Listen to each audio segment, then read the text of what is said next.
तो hello guys, आज हम इस वीडियो में करने जा रहे हैं एनसीईआरटी क्लास 12 केमिस्ट्री का एग्जाम्पल 1.4, जिसमें ये बताया गया है कि if N2 gas is bubble through water at 293 kelvin, how many millimoles of N2 gas would dissolve in 1 litre of water. Assume that N2 exerts a partial pressure of 0.987 bar, given that Henry's law constant for N2 at 293 Kelvin is 76.48 किलोबार. तो इसको पहले हम लोग समझ लेते हैं. तो यहाँ पर बताया गया है कि if N2 gas is bubble through water at 293 kelvin, अगर N2 गैस बबल हो रहा है वाटर में जब वाटर 293 केल्विन का टेम्परेचर हीट कर रहा है, तो अब how many millimoles of N2 gas would dissolve in water of 1 litre of water. तो हाउ मेनी मोलिकुल्स, कितने मोलिकुल ऑफ N2 गैस होंगे जो डिजॉल्व होंगे 1 लीटर वाटर में. वॉल्यूम दिया गया है 1 लीटर वाटर का.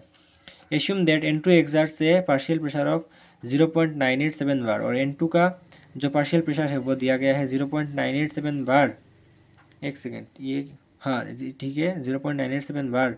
और हेनरीज लॉ कांस्टेंट दिया गया है एट 298 केल्विन में है, जो 76.48 किलो बार. तो हमें निकालना है how many millimoles of N2 gas, ये वाला. तो ये निकालने के लिए हमें पहले आना चाहिए, हमें ये पता है कि according to Henry's law solution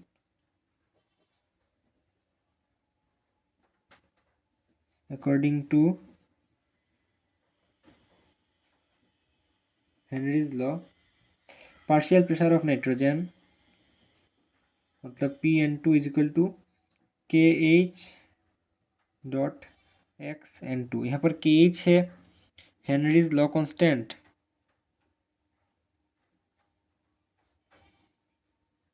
और XN2 है mole fraction of nitrogen.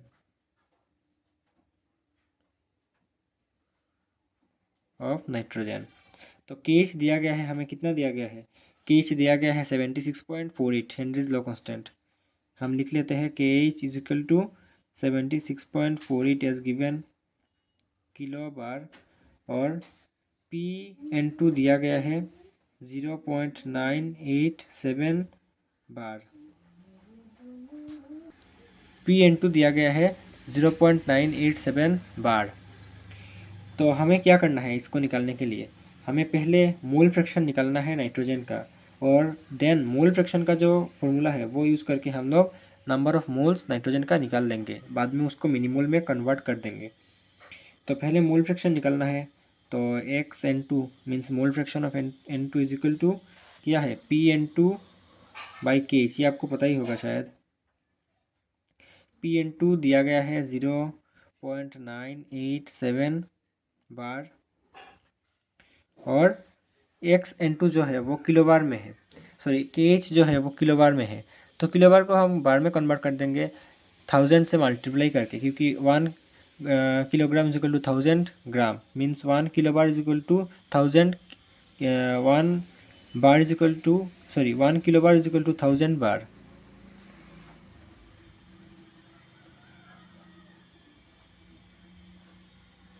Means 76.48 10⁻³ bar.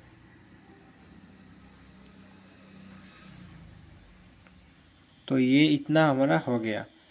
तो अब हम क्या करेंगे, यहाँ पर बार है, यहाँ पर बार है, बार बार कैंसिल चला जाएगा, और इसको इसके तरह हम लोग करेंगे. तो इसके लिए क्या करना पड़ेगा, एक यहाँ पर आएगा, एक यहाँ पर आएगा, 2 ज़ीरो और लगेगा, दो ज़ीरो और लगेगा, मतलब 10⁻², और ऐड होगा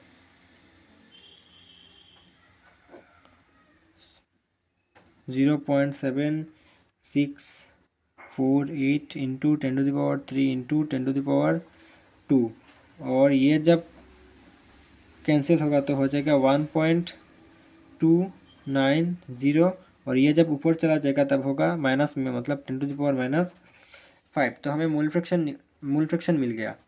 अब हमें क्या करना है, मोल फ्रैक्शन का मेन फॉर्मूला यूज़ करना है.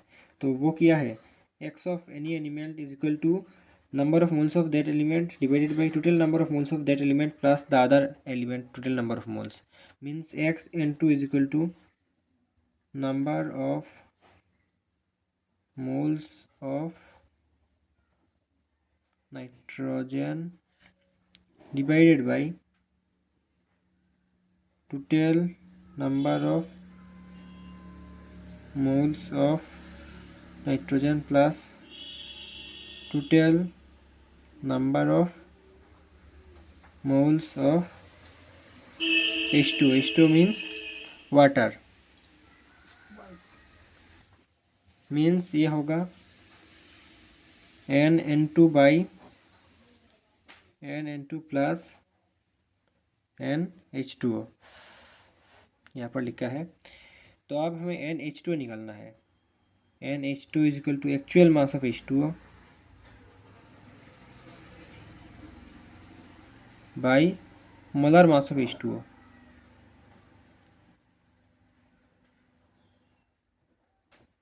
तो हमें एक्चुअल मास ऑफ H2 निकालना है। इसका निकालने के लिए हम लोग को क्या करना पड़ेगा, पहले इसका डेंसिटी निकालना पड़ेगा, फिर डेंसिटी का फॉर्मूला यूज़ करना पड़ेगा, डेंसिटी का फॉर्मूला यूज़ करके वहाँ से मास लाना पड़ेगा।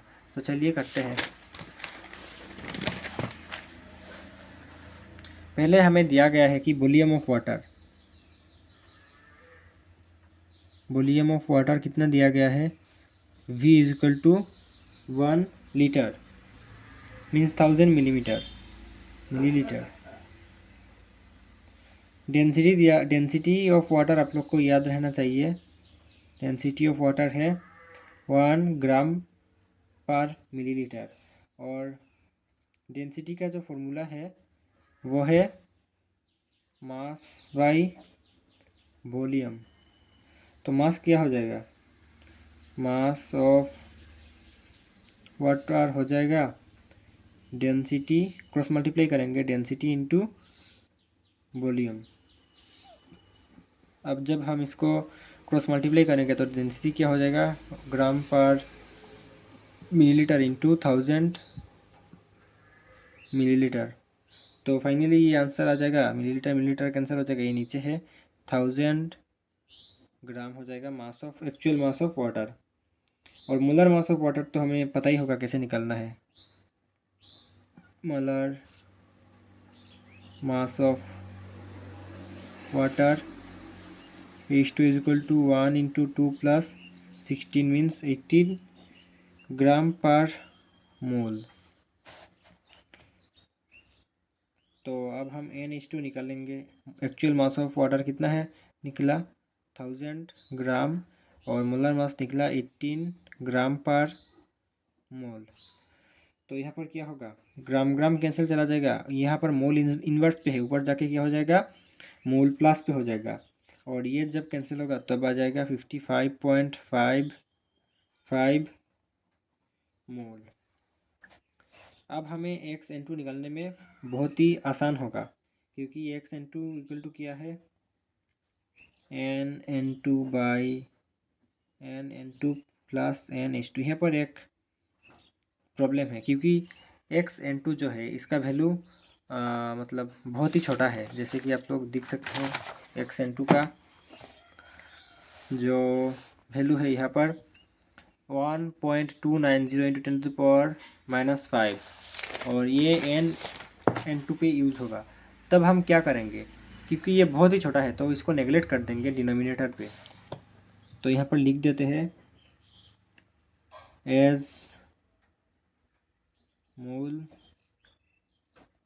Fraction of N2 is very small, so ignore NN2 in denominator.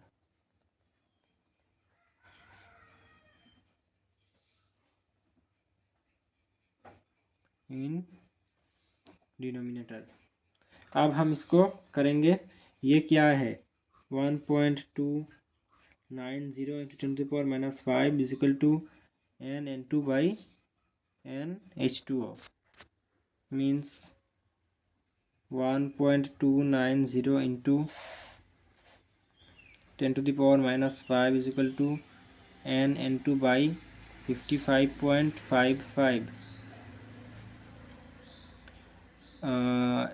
इससे NN2 निकल जाएगा 1.290 इंटू 10⁻⁻5 इंटू 55.55 मोल। ये हो जाएगा 71.595 इंटू 10⁻⁵ मोल। अब हमें इसको मिलीमोल में कन्वर्ट करना है, तो मिलीमोल में कन्वर्ट करने के लिए क्या करेंगे, 1 mole is equal to 1000 millimole, 1 mole is equal to 1000 millimole. तो कन्वर्ट करने के लिए क्या करेंगे, 71.595 इंटू 10⁻⁵ को 1000 से मल्टीप्लाई कर देंगे। फाइनली हमारा आंसर हो जाएगा 71.595 इंटू 10⁻² मिलीमोल। तो ये हो गया आंसर।